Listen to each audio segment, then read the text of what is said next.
The moment Nathaniel Howe laughed, the entire dining room went quiet. Not because anyone had made a joke. Not because something funny had happened. They went quiet because a child, a small, underfed girl with mud caked on the hem of her coat and hair that hadn't been brushed in what looked like days, had just walked through the glass doors of Howe and Partners' private holiday day luncheon on the 32nd floor of the Meridian Tower in downtown Vancouver, and said, in a voice far too steady for someone her size, "Sir, if you give me a plate of food, I'll save your son." Nathaniel's laughter faded slowly, the way laughter does when the person laughing suddenly isn't sure they're supposed to be laughing anymore. He was 54 years old. He had built one of the largest commercial real estate portfolios in British Columbia, from nothing but a construction loan and 20 years of 16-hour days. He had survived a recession, 2 divorces, and a hostile takeover attempt that left 3 of his competitors without companies. He did not rattle easily, but something about this child rattled him. "Who let her in?" he said, not to her, to the room. His assistant, a tightly wound young man named Preston, was already crossing the floor. "I'll handle it, sir." The girl didn't move. She was maybe 10, maybe 11. Hard to say. Her coat was adult-sized, clearly donated or found, olive green and far too big, the sleeves hanging past her wrists. She held the lapels together with both fists, not because she was nervous, but because there was no button left to close it. "I know about your son," she said again. Her eyes were on Nathaniel, and only Nathaniel. "I know he hasn't walked in 8 months. I know the doctors told you the nerve damage was too extensive. I know you moved him to the house on Bowen Island so nobody would see." She paused. "And I know he cries at night when he thinks you can't hear him." The room had stopped breathing. Nathaniel set down his glass. Preston had frozen halfway across the room. "Get her a chair," Nathaniel said quietly. Her name was Petra. She told him this when she sat down across from him at the far end of the table, away from the other guests, who pretended not to watch while watching every single thing. She told him her name and she asked for whatever was warm, and she ate, quickly, without apology. A full plate of roasted chicken and roasted potatoes and green beans that had been dressed with almonds and lemon, a meal that Nathaniel had barely touched. He watched her eat and said nothing until she was done. "How do you know about my son?" he asked. "I know a lot of things," Petra said. She blotted her mouth with the linen napkin with surprising care, as though she'd been taught once, long ago, and the habit had held. "I know that his name is Marcus, that he's 17, that before the accident he was a competitive swimmer and he had already been scouted by 2 university programs, that he hasn't been in the water since." Nathaniel's jaw tightened. "I'd like to know your source." "I don't have a source." She looked at him directly. Her eyes were an unusual shade, brownish-green like shallow river water over stone. "I just know things sometimes. It's not something I can explain. It's just, there." She tapped the side of her head lightly. "I saw you from the street, through the window, and I knew that's not possible." "No," she agreed. "It isn't. But I'm here anyway." He stared at her for a long moment. Outside, the sky over Burrard Inlet was the color of wet concrete, and the North Shore Mountains had vanished entirely into cloud. "What exactly," Nathaniel said carefully, "are you claiming you can do?" Petra folded her hands on the table. "I can't fix his spine. I'm not a miracle. I'm not going to pretend I can do something I can't." She said this matter-of-factly, without drama. "But I think I can help him, and I think you know that nothing else is working, and I think that's why you haven't had me removed yet." He hadn't. He was aware of that. He could not entirely explain it. "Where are your parents?" he asked. Something shifted in her face briefly. "That's not part of what I'm offering. I'm not negotiating with a child," Nathaniel said. "I'm asking about your welfare." "I'm fine," she said, and there was something in the way she said it. Not defiant, not fragile, just flat and certain and very tired, that told him immediately that she was not fine, and that she had been not fine for long enough that she'd stopped noticing. He didn't take her to Bowen Island that day. He did, however, have Preston quietly run her name, Petra, no last name offered, through the city's social services records, which returned nothing immediately useful. He had a car take her to a shelter on East Hastings that one of his foundation partners ran, a clean place, not the kind that felt like punishment. He called ahead. He made sure there was a room. He didn't tell Marcus about any of it. Marcus, at 17, had developed an entire architecture of silence. He spoke when spoken to, answered questions with the minimum number of words required, and spent the majority of his days facing the large window in the Bowen Island house that looked out over the water. He had been a talker before, a louger, the kind of teenager who dominated a room not by being loud, but by being genuinely interested in everyone and everything in it. That boy had not come home from the hospital. Nathaniel had read every study, hired every specialist. The physical damage to Marcus's thoracic spine was real and documented. The paralysis, partial but persistent, occupied the lower half of his body with a stubbornness that the doctors described as likely permanent. What none of the specialists addressed, because it was not their area, was what Marcus's eyes looked like now, the way they had gone from blue-bright and restless to something flatter, something turned inward. Nathaniel sat with that alone most nights, with the particular helplessness of a man who had learned, over 54 years, that money was an answer to almost everything, and who had discovered 8 months ago that there was a category of problem it could not touch. 3 days after the luncheon, Petra showed up at the Meridian Tower lobby at 9 in the morning. Preston called up, flustered.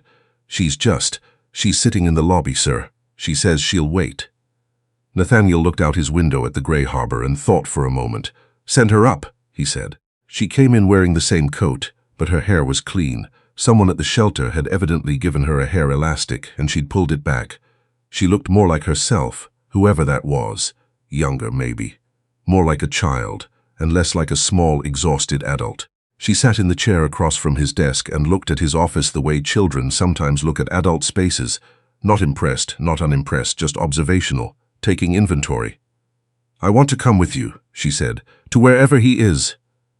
"No," Nathaniel said. "You looked me up," Petra said. "I know you did. You wouldn't have let me come up here if you hadn't." This was true. Preston had returned eventually with a partial file. Petra, full name Petra Sandwell, 11 years old. Mother deceased 18 months prior, fentanyl. Father unknown. Had been in and out of the foster system since, currently classified as a runaway. No school enrollment, no fixed address, no known relatives. "You have a social worker," Nathaniel said. "A woman named Deborah Cole. She's been looking for you." Petra's expression didn't change. "I know. She seems to genuinely care about your case." "I know that too," Petra said. "I'm not running from her specifically. I'm just—" She stopped, looked out the window. "I can't be somewhere with walls and rules right now. I can't explain why. I just know that if I let them put me somewhere permanent, something will close." She pressed a hand flat against her sternum briefly. "In here. Something will close that I need to stay open." Nathaniel looked at her for a long time. "What is it," he said finally, "that you think you can do for Marcus?" "Talk to him," Petra said. "That's all. Just talk to him. Not about the accident. Not about therapy. Not about recovery goals or progress or what the next 6 months might look like." She looked at Nathaniel steadily. "Just talk to him like he's still a person and not a project." The words landed somewhere in Nathaniel's chest and stayed there. He picked up his phone and called the ferry. Marcus was sitting by the window when they arrived, as he almost always was. He heard the door, heard his father's voice, heard a second, smaller set of footsteps, and he turned with an expression that was already building toward polite dismissal. Another specialist, another therapist, another well-meaning person with a clipboard. He saw Petra. She was standing in the doorway with her enormous coat and her neat ponytail, and she looked at him the way almost nobody had looked at him since the accident. Without pity, without calculation, without the barely concealed grief that he saw on every adult face around him and which had begun to feel like a mirror, showing him something he was not ready to see. She looked at him the way another kid looks at another kid. "Nice view," she said. Marcus blinked. "What?" "The water. It's a good view." She walked in without waiting to be invited, pulled a chair up to the window at a slight angle to his, and sat down. She looked out at the water. He looked at her. "I'm Petra. Your dad gave me lunch a few days ago. I promised I'd come say hello." "That's—" Marcus looked at his father, who was standing in the doorway looking slightly at a loss in a way Marcus had never seen before. "That's not what." "He laughed at me first," Petra offered, "in front of a whole room of people.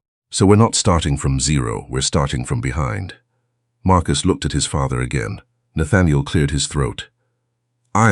He gestured vaguely toward the kitchen. "I'll make tea."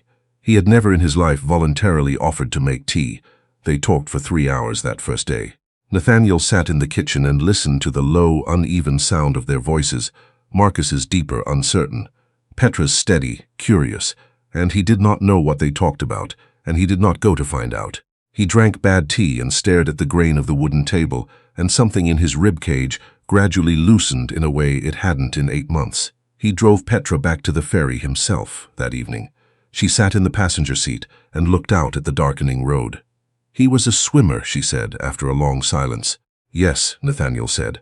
"He misses the feeling of it, not the competing, just the being in the water, the way it holds you." She paused. "He said he used to think about his body as something that belonged to him, and now it feels like it belongs to everyone else, every doctor and specialist, and," she didn't finish, "he just wants it to be his again." Nathaniel said nothing. His hands tightened on the wheel. "You haven't asked him about the accident," Petra said. "Not as an accusation, just as an observation. The doctors advised." "I know what the doctors advised. He knows too." She turned to look at Nathaniel in profile. "He wants you to ask. He's been waiting for you to ask. He thinks you won't because you can't bear to hear it, and he thinks that means part of you blames him, and he's been carrying that for 8 months without saying anything because he doesn't want to make it harder for you." Nathaniel pulled the car over. He sat for a moment with his hands on the wheel and the engine running and the dark trees on either side of the road. "How do you know that?" he asked. His voice had gone thin. "He told me," Petra said simply. "Today, he just needed someone to tell." Things moved slowly after that, and then all at once, which is often how it goes. Petra came to Bowen Island twice a week through December. Nathaniel arranged it. The ferry, a small stipend to the shelter to hold her room, a quiet agreement with Deborah Cole at Social Services that Petra was being monitored and was safe, even if her situation remained irregular. He knew it wasn't a solution. He knew it was a bridge and not a destination. But something was happening on the other side of it, and he was not willing to interrupt. Marcus started sleeping better. Small thing, barely worth noting. But Nathaniel noticed. Marcus started answering questions with more than 3 words. Also small. And then, 5 weeks in, on a Tuesday in January, when the inlet was glassy and pale, Marcus asked if there was any way to get in the water. Nathaniel had researched adapted aquatic therapy months ago, had found a facility in North Vancouver with a warm pool and a therapist who had worked with spinal injuries. He had not mentioned it, because Marcus had refused every therapeutic suggestion with a closed-off calm that didn't invite persistence. He mentioned it now. Marcus looked out the window for a long time. "Would Petra come, if she wanted to?" Nathaniel said. "Ask her," Marcus said. He asked her. She came. She sat at the edge of the pool in her street clothes, with her feet dangling, and she watched Marcus in the water with the adapted equipment and the therapist, and she said nothing at all, which was the exact right thing to say. Marcus moved slowly through the water, and his face, just for a few moments, lost its closed, careful quality, and became something younger and less defended, and more like the boy who had been scouted by 2 university programs. Nathaniel stood to the side and watched both of them, and pressed his mouth into a line and breathed. That evening, driving Petra back to the shelter, he said, "I need to tell you something." She waited. "The land where your mother's building was, on Pryor Street." He kept his eyes on the road. "The building they demolished 18 months ago to break ground for a condominium development. The condominium development that my company holds the primary investment stake in." The car was very quiet. "I had the site manager's report," Nathaniel said. "I knew the building wasn't up to code. I knew there were families still in it. The remediation timeline I signed off on gave them 90 days to relocate." He paused. 90 days is not enough time. Not for people with limited resources. Not for a single mother with no savings and no family support and an 11-year-old daughter. His voice had gone flat with the particular tone of a man trying to hold himself together by sheer force of structure. "I knew all of that, and I signed it anyway because the project timeline required it. And then He stopped. "I didn't think about the people. I thought about the project." Petra didn't say anything for a long time. The city lights came into view as they descended from the upper levels highway. Vancouver at night, the harbor lit up, the mountains black against a slightly less black sky. "My mom died in April," Petra said finally, "after we lost the apartment." She said it without melodrama, without obvious pain, in the same flat and certain voice she used for most things. She didn't die because of the apartment. There was already a problem. But losing the apartment meant there was no stability. And without stability, she stopped. "I know," Nathaniel said. "Do you?" He didn't answer, because there was no honest way to answer yes. "I'm not saying it's your fault," Petra said eventually. "I'm not saying that. I'm saying, I think that's why I saw you through the window. I think that's why I knew things about Marcus and about you. I think some part of the universe wanted me to walk in that door." She glanced at him sideways. "Maybe that sounds crazy. 3 months ago it would have," Nathaniel said. "Now I'm less certain." He called his lawyer the next morning. Not about the development. That was more complicated and would take time, and he was not naive about his own accountability in it, but about Petra, about what it would take, practically and legally, to offer stability to a child who was currently classified as a runaway, and who had, in the space of 6 weeks, become necessary to his household in a way he was still working out how to articulate. The lawyer asked if he was considering guardianship. Nathaniel said he didn't know yet, but that he wanted to know what it would require if he were. He called Deborah Cole next. She was cautious, rightly, and professional, and she asked questions that he answered honestly, including the ones about his motives, which were the hardest to answer because they were the most complicated. He told her he wasn't sure he was doing this right. He told her he wanted someone else in the room to make sure Petra's interests were actually central and not just adjacent. Deborah was quiet for a moment, and then she said, that was the first thing he'd said, that made her think he might be trustworthy. They arranged a meeting. All 3 of them, plus Marcus, who insisted on being included because Petra was, as he put it, his friend, and he thought his opinion should count. Nathaniel looked at his son when he said that, his son, who had not claimed a friendship in 8 months, who had barely claimed an opinion. And he said, yes, of course it should count. Petra sat in the meeting room at Deborah Cole's office on a Tuesday afternoon in late January, with all 4 of them around the table, and she listened to the adults talk about her future, with a patience that was almost unnerving. When Deborah finally asked what she wanted, she thought about it for a while. "I want to stay near Marcus," she said. "I think he still needs me for a little while, not forever. But for now," she looked at her hands, "and I want to keep going to the pool. I want to go with him." She looked up at Nathaniel. "And I want to know what you're going to do about the development." The room was very quiet.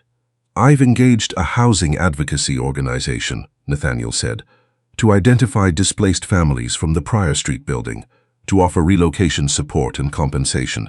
He had asked his assistant not to publicize this. It was not, he had decided, something that should generate good press. It should just happen. It won't fix what happened, but it's a start. Petra looked at him for a long time with those river water eyes. "Okay," she said finally. "Okay?" Deborah asked. "I'll try it," Petra said. "The guardian thing. I'll try it." She looked at Marcus. "But I need a pool schedule." Marcus, for the first time in a very long time, almost smiled. "We can work that out," he said. The most important thing that happened over the following months was not, despite what the story might suggest, Marcus's continued improvement, though that was real, measured and documented and quietly extraordinary. It was not the legal process that eventually granted Nathaniel temporary guardianship of Petra, or the gradual and careful work of building something like trust between them. The most important thing was smaller than any of that. It was a Thursday morning in March early, when Nathaniel came down to make coffee and found Petra already sitting at the kitchen's table in the Bowen Island house, reading a library book. She had been brought over the evening before, and the plan had been to go to the pool in the morning. She didn't look up right away. She turned a page. He started the coffee, and he stood at the window and looked at the inlet, which was the color of pewter, and perfectly still. And he thought about everything that had led to this moment, the choices and the failings, and the one small girl standing in a lobby with a borrowed coat and a steadiness she had no right to have, and a question that had reached him in a way that nothing else had in years. He thought about Marcus in the water, finding his body again, coming back to something he thought was gone. He thought about what it costs to close something in yourself that needs to stay open, and what it costs to keep it open instead. "Nathaniel," Petra said, without looking up from her book. "Yes." "The coffee's ready." He turned. The machine had finished quietly, while he was somewhere else in his own head. He poured 2 mugs, one for him, one with a lot of milk and a lot of sugar, that he set in front of her, without comment. And he sat down across from her at the table, and outside the window the water caught the early light and went, for just a moment, from pewter to silver, to something that had no name and didn't need one.